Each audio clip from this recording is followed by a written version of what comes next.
तो दोस्तों जैसे कि हेडिंग से और पहले पेज से ही पता चल रहा है कि आज हम लोग बात करेंगे चंपारण सत्याग्रह की या फिर चंपारण आंदोलन की।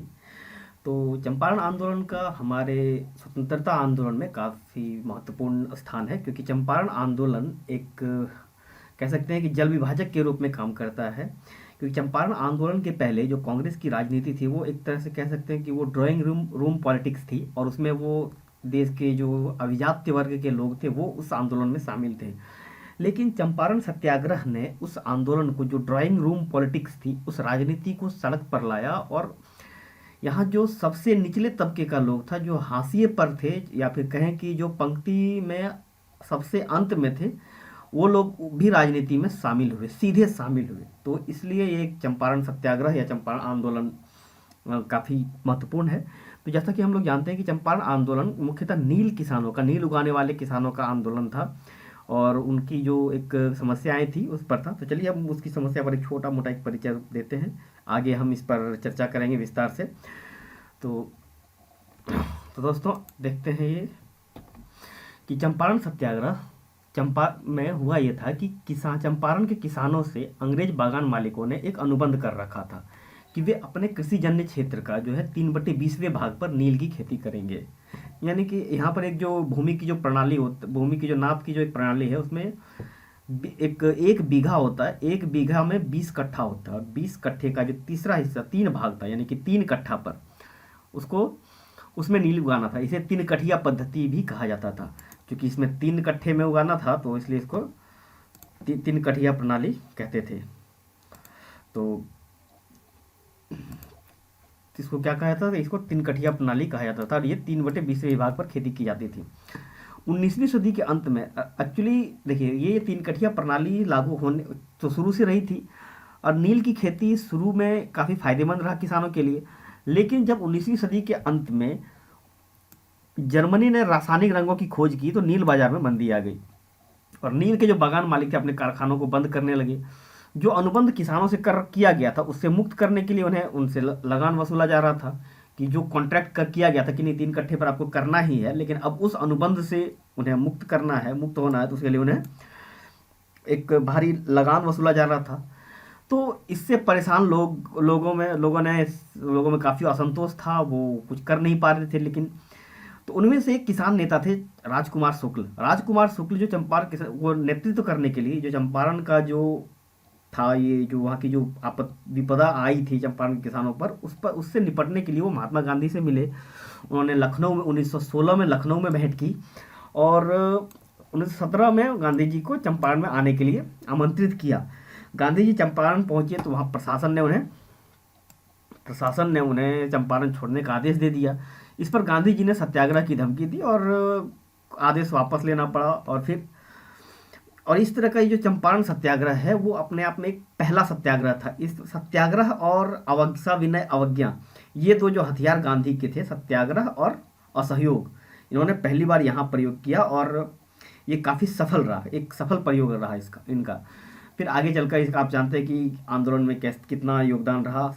तो चलिए फिर अब बात करेंगे गांधी जी के सहयोगियों की। तो चंपारण में गांधी जी के साथ राजेंद्र प्रसाद, ब्रजकिशोर, महादेव देसाई, नरहरि पारिक और जीबी कृपलानी आदि थे। एक राइटर हुए जूडिथ ब्राउन, जिन्होंने अपनी पुस्तक में गांधी राइज टू पावर में राजेंद्र प्रसाद, एस एन सिन्हा, जेबी कृपलानी को सब कॉन्ट्रैक्टर्स कहा।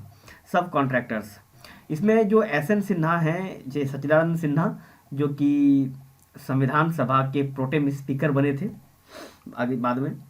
तो दोस्तों अब आगे चलिए हम देखते हैं इसका जो परिणाम क्या हुआ। आंदोलन के फलस्वरूप जून जुलाई 1917 में एक जांच आयोग गठित किया गया, जिसमें गांधी जी को भी सम्मिलित किया गया, और आयोग के परामर्श से सरकार ने 3 कठिया प्रणाली समाप्त कर दी। किसानों से वसूला गया अवैध धन का 25% वापस कर दिया गया, और चंपारण सत्याग्रह के दौरान गांधी जी के कुशल नेतृत्व से प्रभावित होकर रविंद्रनाथ टैगोर ने उन्हें महात्मा की उपाधि दी। तो दोस्तों चलिए अब चलते हैं वीडियो के अगले सेगमेंट में, जहां हम लोग इस पर विस्तार से चर्चा करेंगे, और चर्चा में हमारे साथ होंगे राज। नमस्कार दोस्तों। तो अड्डेबाजी में स्वागत है आपका। आज हम पहुंच चुके हैं अड्डेबाजी के अगले सेक्शन में, जिसमें हम बात करेंगे आज चंपारण सत्याग्रह पर। और चंपारण सत्याग्रह पर बात करने के लिए हमारे साथ हैं राज, हमारे चिर परिचित राज मल्होत्रा, नाम तो सुना ही होगा। राज। तो चंपारण सत्याग्रह या चंपारण आंदोलन। वैसे चंपारण यदि मैं बात करूं तो चंपारण सत्याग्रह की जब बात करते हैं तो मुझे लगता है कि इसकी बुनियाद हम बंगाल का जो नील विद्रोह है वहां से भी देख सकते हैं, वहां से भी जोड़ सकते हैं।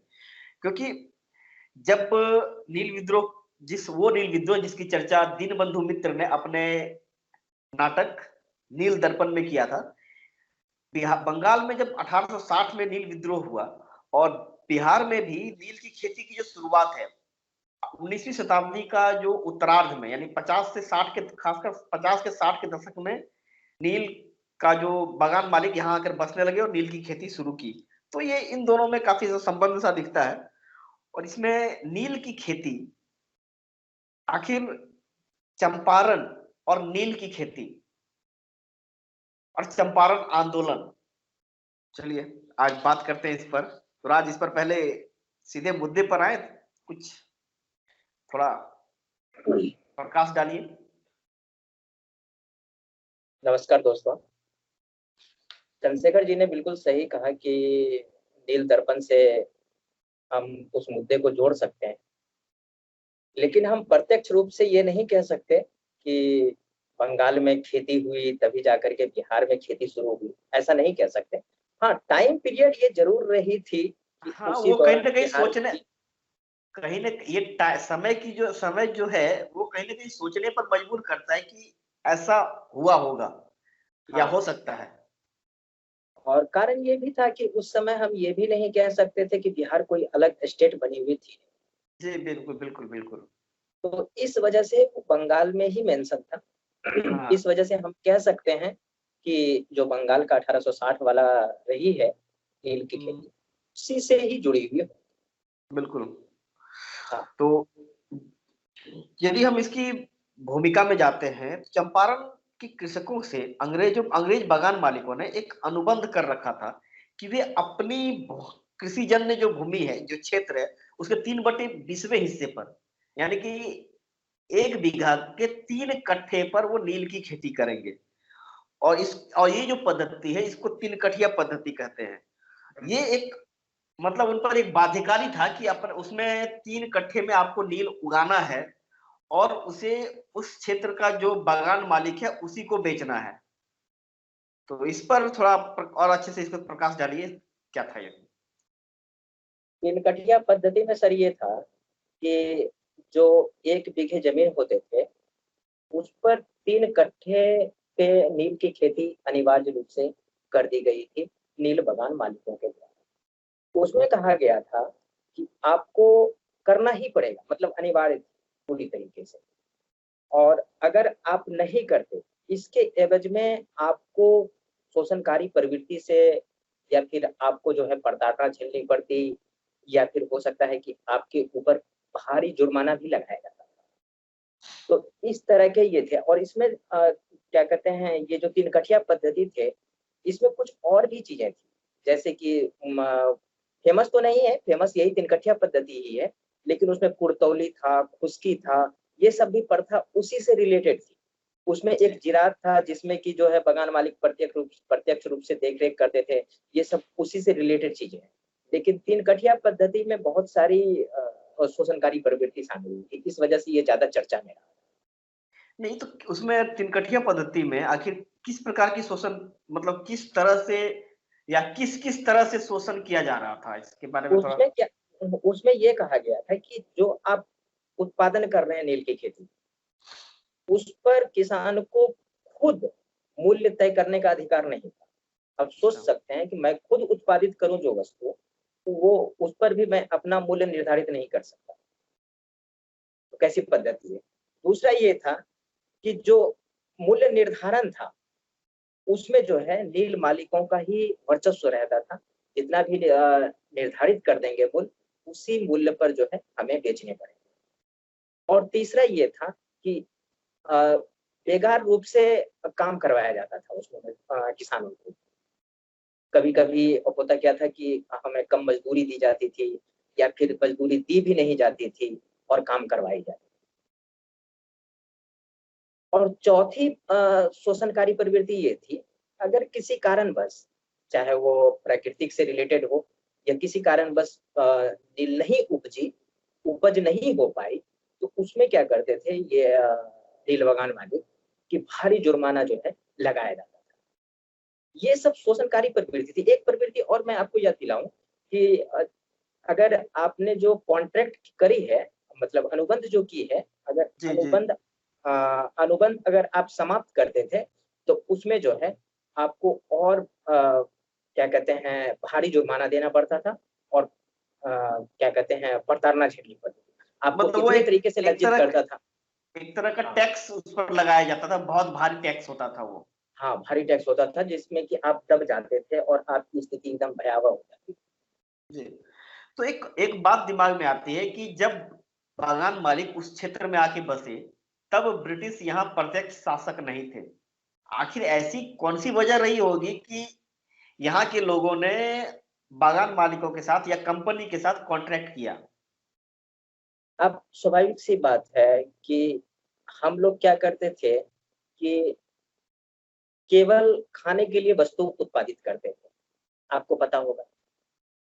और अंग्रेज ने क्या किया, यानी नील बगान मालिकों ने क्या किया कि यहाँ पर आकर के उनको अपने यहाँ उसने नील बेचा था, अपने यहाँ से ले जाकर के नील बेचा था, या कहीं से उन्हें पता चला कि नील की कोई खेती होती है जिसे कि हम उजले वस्त्रों पर इस्तेमाल करते हैं, उसकी जो है ना भव्यता या फिर जो ब्राइटनेस है वो बढ़ जाती है। तो उसने क्या किया कि भारत को इसके लिए चुना और कुछ पर्टिकुलर एरिया को चुना और वहां पर उसने नील की खेती करवानी शुरू कर दी। और अब नील की खेती करवाएंगे तो हमें स्वाभाविक सी बात है, हम खाने के लिए उत्पादित करते थे और अगर हमें 2 पैसे कोई देंगे तो हम जरूर है कि उत्पादित करेंगे। हमारे किसान इतने पढ़े लिखे थे नहीं, इतने पैसे भी नहीं तो थे, तो इस वजह से जो है इसने उनकी बात मान लिया और अनुबंध कर ली। उसे क्या पता था कि अनुबंध में हमारा शोषण होगा, तो इस वजह से ये सारी चीजें, ये सारी पद्धति जो है इस पर कारगर साबित हो गई। मतलब ये कह सकते हैं कि सफेदी की चमकार यूं ही नहीं आती, उसके पीछे का सच जो है कहीं स्याह तो कहीं रक्त रंजित होता है। बिल्कुल, आपने सही तो पकड़ा। हालांकि वो जो आखिर शुरुआत में किसानों को, मालिकों द्वारा, मतलब ये बागान मालिकों द्वारा अच्छा खासा मुनाफा दिया जाता था। लेकिन जब से मार्केट में, हालांकि शोषण के लिए भी ऐसे नहीं कह सकते कि वो शोषण के इरादे से ही एक ऐसा अनुबंध कर रहे थे, अब ये कहना पता नहीं कितना सही होगा। कहीं सर आपको जानकर हैरानी होगी जब वहाँ की आप परिदृश्य देखेंगे, बिहार के जो चंपारण डिस्ट्रिक्ट है वहाँ की परिस्थिति देखेंगे तो ऐसा होता था कि नील जब उत्पादित करते थे तो उस समय कुटाई की जाती थी नील की, शायद आपको हाँ पता होगा तो थोड़ी बहुत। जी जी। तो कुटाई की जाती थी तो यहाँ क्या होता था कि अंग्रेज ऐसे मतलब एक हौद नुमा जो है आकृति का बना हुआ होता था और वहां पर चारों तरफ अंग्रेज मतलब पिस्टल लेकर के खड़े होते थे, अपने अस्त्र शस्त्र लेकर के खड़े होते थे और वहां पर उस क्या कहते हैं नाद नुमा में जो है वो कुटाई करते थे और किसानों की जो शोषण देखने लायक होती थी, उनके चेहरे पे शरीर पे कपड़े भी नहीं होते थे और धूप में काम करवाते थे और उस पर भी अगर थोड़ा सा आप काम करने में असमर्थता जाहिर किए तो डंडों से पिटाई करते थे। मतलब ये तो तो ये, भयावह दृश्य थी। हाँ, ये तो एक अलग स्थिति है, लेकिन एक एक बात ये भी कही जाती है कि, मतलब एक थ्योरी ये भी है इसके पीछे कि जब शुरुआत में तो किसानों को अच्छी खासी रकम मिली, मुनाफा दिखा, उन्होंने खेती शुरू की। लेकिन 19वीं शताब्दी के अंत में जब ये जर्मनी में जो कृत्रिम रंगों का विकास हुआ, कृत्रिम रंगों की खोज हुई, उसने नील की खेती को भारी नुकसान पहुंचाया, जिससे ये बागान मालिक और जो पूरा नील का जो ट्रेंड था ये पूरा डैमेज हुआ। और यहाँ के जो बागान मालिक थे वो घाटे में गए। जाहिर है कि वो अपना घाटा सहकर किसानों को कहाँ वो देने वाले थे उनका मुनाफा, उन किसानों के मुनाफे में कमी हो गई। अब जाकर वो धीरे धीरे, और उनकी कम स्थिति और धीरे धीरे और ज्यादा दयनीय होती गई। इतना क्या? ही नहीं हुआ, जब उस समय रासायनिक रंगों का प्रयोग किया गया जिसे आप कृत्रिम रंग बोल रहे हैं, जब जर्मनी में इसका जो है आविष्कार हो गया तो अंतरराष्ट्रीय जो मार्केट थी उसमें नील की, स्वाभाविक सी बात है, प्राकृतिक नील की जो है मांग बिल्कुल कम हो गई और हमारा भारतीय नील बिल्कुल जो है क्या कहते हैं उसको प्रतिस्पर्धा से बाहर हो गई। अब बाहर हो गई तो स्वाभाविक सी बात है, अंग्रेज वाले कहेंगे ही कि भाई जो है नील की खेती अब तो करना बंद कर दो, जो अनुबंध किए थे। बंद कर दो तो फिर दिक्कत नहीं है, बंद कर देते तो दिक्कत नहीं होती उतनी। यहाँ तो अब अपनी कीमत पर लेंगे, कीमत इन्होंने कम कर दी। नहीं, और जो कीमत इन्होंने अपनी क्या, एडवांस उसकी पेमेंट, मतलब जो हाँ एडवांस पेमेंट पहले दी जाती थी वो भी रोक दी गई। हाँ। सबसे बड़ा और बात तो जो एडवांस पेमेंट था वो रोक दिया गया। और सबसे बड़ी चीज क्या करी, जिस भूमि पर अ, अंग्रेज नील के उत्पादन करते थे, उस पर तो मतलब उस भरपाई को पूरा करने के लिए टैक्स इतनी बढ़ा दी, नील बगान मालिकों ने इतनी बढ़ा दी कि जो किसान थे हमारे, उनकी स्थिति और दयनीय हुई। और केवल इतना सही नहीं किया, उसने ये तक कर दिया कि जो क्षेत्र, जिस क्षेत्र पर हम नील की खेती करते थे, उसके इतर जहां पर नील की खेती नहीं होती थी, वहां पर भी अंग्रेजों ने टैक्स बढ़ा दिया। तो यहाँ पर क्या चलिए, हो गया कि जो इधर वाले जहां नील की खेती होती वहां तो शोषण हुआ ही हुआ, लेकिन जहां नील की खेती नहीं होती थी, उन किसानों का भी पूरी तरीके से शोषण। अब चलिए, अब हम बात करते हैं इसके। अब जो चंपारण सत्य मतलब जो नील की खेती और इसके बारे में जो इसका पृष्ठभूमि था उस पर तो बात हुआ। अब चलिए, अब हम बात करते हैं चंपारण आंदोलन की। नील मतलब एक तरह का जो वहां आंदोलन शुरू हुआ, और रामचंद्र शुक्ल, सॉरी राजकुमार शुक्ल, अक्सर पता नहीं है राजकुमार शुक्ल की जगह पर रामचंद्र शुक्ल कहाँ से आ जा रहा मेरे दिमाग में। राजकुमार शुक्ल और गांधी जी की जो भूमिका रही है, और खासकर राजकुमार शुक्ल की, चलिए इस पर कुछ। राज, आप भी राज हैं, वो भी राज थे, राजकुमार थे, आप भी राजकुमार हैं। जब 1916 की लखनऊ में बैठक हुई, तो उस समय राष्ट्रीय कांग्रेस की जब बैठक हो रही थी, तो उसमें पूरे देश के प्रतिनिधि भाग ले रहे थे। तो उसमें से एक जो बिहार के प्रतिनिधि के रूप में थे, तो किसानों की तरफ से जो है राजकुमार शुक्ल ने जो है अपनी उपस्थिति दर्ज करवाई। उसी समय गांधी जी भी थे, तो गांधी जी को उसने न्योता दिया कि आप जो है हमारे यहाँ आइए, चंपारण में आइए, जहाँ पर कि किसानों के द्वारा किसानों का बहुत शोषण किया जाता है अंग्रेजों के द्वारा नील उत्पादन के कारण। तो वहां पर जो है आप आइए, न्योता दे करके ये चले आए। और उसके बाद फिर क्या हुआ कि कलकत्ता में अधिवेशन हुई, और गांधी जी ने ये वादा किया कि मैं जो हूँ 17 में मार्च अप्रैल के दौरान जो हूँ मैं आऊंगा। उसके बाद कलकत्ता में अधिवेशन हो रही थी, वहां पर राजकुमार शुक्ल को बुलाते हैं ये गांधी जी, और गांधी जी के साथ जो है इनका आगमन होता है बिहार। बिहार में उसका भव्य स्वागत होता है। हाँ, कहते हैं कि चलिए वहां पर पहुंचने से पहले थोड़ा, क्योंकि हम लोग परीक्षा उपयोगी बनाने की कोशिश कर रहे हैं, तो 1916 का जो कांग्रेस अधिवेशन है वो लखनऊ पैक्ट के लिए, लखनऊ समझौते के लिए फेमस है, जिसमें कांग्रेस और मुस्लिम लीग के बीच समझौता होता है। ऐसा ही है ना? हाँ हाँ, बिल्कुल बिल्कुल। और जैसे इन्होंने कहा कि आगे जो कलकत्ता अधिवेशन होता है, तो कलकत्ता अधिवेशन से पहले राजकुमार शुक्ल जब कलकत्ता जाते हैं तो वो एक बहुत समृद्ध किसान या फिर एक बड़े नेता नहीं थे, वो एक बिल्कुल आम इंसान थे। उन्हें वो कई दिनों तक सड़कों पर अपनी अपना समय व्यतीत किया, जी अपना रात गुजारी सड़कों पर, कागज अखबार के कागज जलाकर अपना खाना बनाया। कहा जाता है कि उन्होंने सब वाहन में यात्राएं नहीं की। अच्छा अच्छा। ऐसे करने के बाद वो गांधी जी से मिले और उन्हें चंपारण आने का न्योता दिया। और जब चंपारण गांधी जी पहुंचे तो कहते हैं कि वहां कोई किसी को, कोई प्रशासन को कोई खबर नहीं थी। बस एक वहां का जो गुप्तचर एजेंसियों ने एक तार को इंटरसेप्ट किया था, मैसेज डिकोड किया था कि वो आ रहा है, बस वो आ रहा है। और हजारों की भीड़ मोतिहारी स्टेशन पर थी। और जब ये देखा तो वहां अधिकारियों ने उन्हें काफी प्रताड़ित करने की कोशिश की, महात्मा गांधी को। शायद वो उन्हें पहचान नहीं रहे थे, क्योंकि वो साउथ अफ्रीका से तो हीरो बन के आए ही थे। वो साउथ अफ्रीका के हीरो थे। अभी इंडियन हीरो बनने में उन्हें अभी टाइम था। इंडियन हीरो बनने की ये शुरुआत थी बिल्कुल सही चंपारण। बात। तो यहाँ पर एक वाकया है उनके बारे में कि जब उन्हें गिरफ्तार किया गया और मजिस्ट्रेट के सामने पेश किया गया, तो मजिस्ट्रेट ने कहा कि आपको यहाँ अशांति फैलाने के कारण गिरफ्तार किया गया है और आपको 100 रुपए के हाँ 100 रुपए के जुर्माने के साथ आपको रिहा किया जाएगा, आपको 100 रुपए भरना पड़ेगा।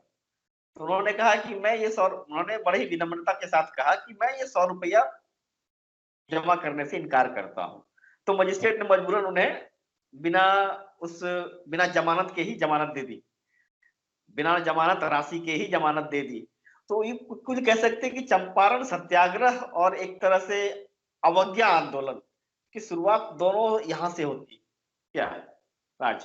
आपका कहना बिल्कुल सही है। जो गांधी जी के मेन हथियार थे सविनय अवज्ञा आंदोलन और सत्याग्रह, ये दोनों की शुरुआत ये इंडिया में, भारत में बिहार से ही शुरू होती है, वो भी चंपारण आंदोलन से। और इसमें बहुत सारी चीज, जैसे चंद्रशेखर जी ने बताया कि मजिस्ट्रेट वहाँ के मजिस्ट्रेट थे, हेकांग साहब, WV हेकांग थे, उसने उस पर जो है डायरेक्ट ये कह दिया कि आप जो है जिला छोड़ करके चले जाइए। और यहाँ तक कि 144 धारा भी लगा दी, उस पर मुकदमा भी दायर कर दिया। लेकिन गांधी जी ये सब मानने के लिए तैयार कहा। उसने खुद भी वकील, अरे भाई ऐसे मान कैसे जाते, खुद भी वकील थे, बैरिस्टर थे लंदन से। खुद भी, सही बात है। और उसने सविनय अवज्ञा का प्रयोग करते हुए अपना जो है स्वीकार किया। उसने कहा कि मैं तो यहाँ पर किसानों की दयनीय स्थिति सुनने के लिए आया था, देखने के लिए आया था।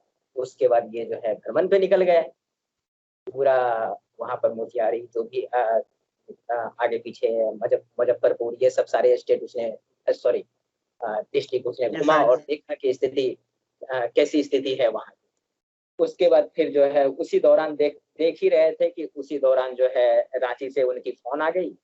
वहां पर जो क्या नाम नहीं, था उसमें तार आता था भाई, फोन वही तार आप खिलाओ में क्या नाम था सर उसका, रांची से जो वो माफ कीजिएगा मैं उनका नाम भूल रहा हूँ। अच्छा हाँ, अल्बर्ट गेट साहब थे। अल्बर्ट गेट ने जो है उनको रांची बुलाया, और रांची बुलाने के लिए बुलाया और एक चंपारण एग्रेरियन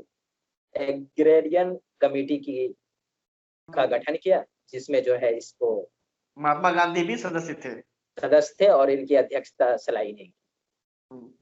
हाँ जी। इस चंपारण सत्याग्रह में एक कोई वीडियो देख रहा था, तो उसमें जब महात्मा गांधी कहीं जा रहे थे तो रास्ते में कुछ मतलब वेल ड्रेस्ड सूट बूट में कुछ 4-5 लड़के आके मिलते हैं और उनसे कहते हैं कि कैम्ब्रिज में हमारे एक मित्र हैं जिन्होंने कहा है कि हम आपकी मदद करें, आप शायद उन्हें जानते हैं, उनका नाम है जवाहरलाल।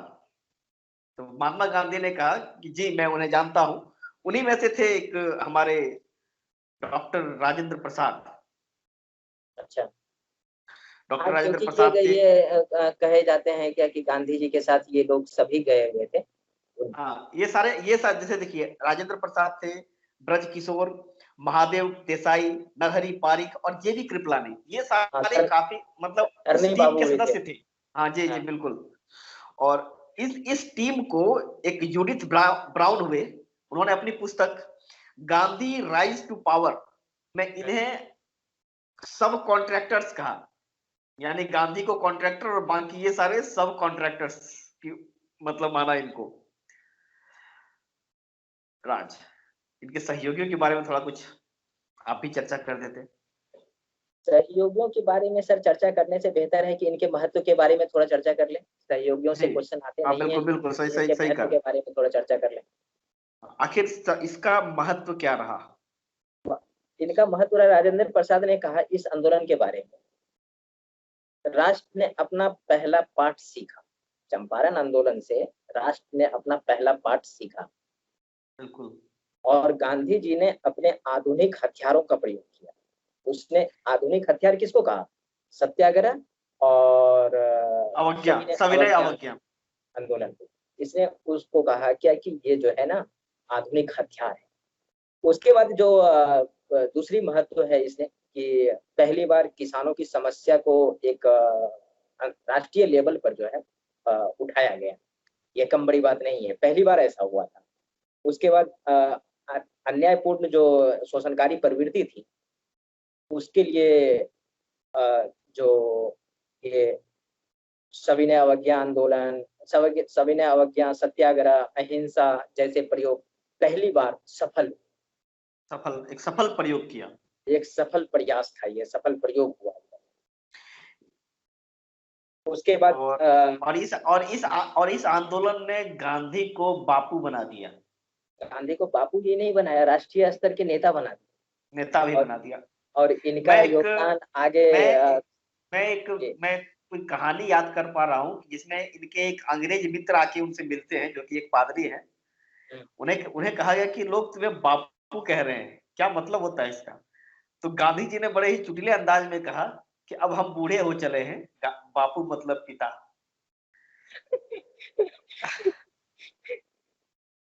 जबकि आप खुद समझ रहे होंगे बापू का मतलब क्या होता है, देश की बापू की बात कर रहे थे वो। जी। हाँ,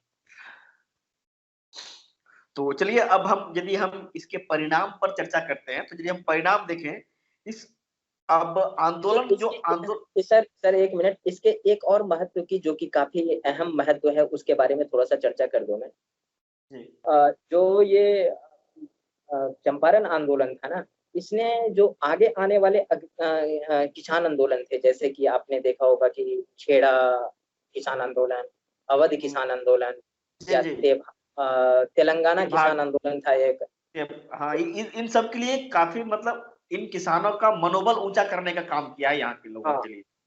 हाँ, और प्रेरणा स्रोत रहे। और स्वाधीनता आंदोलन के लिए भी ये जो आंदोलन हुई थी, ये काफी ज्यादा अहम महत्वपूर्ण भूमिका निभाती है। हाँ जी, अब परिणाम की बात कर रहे थे आप।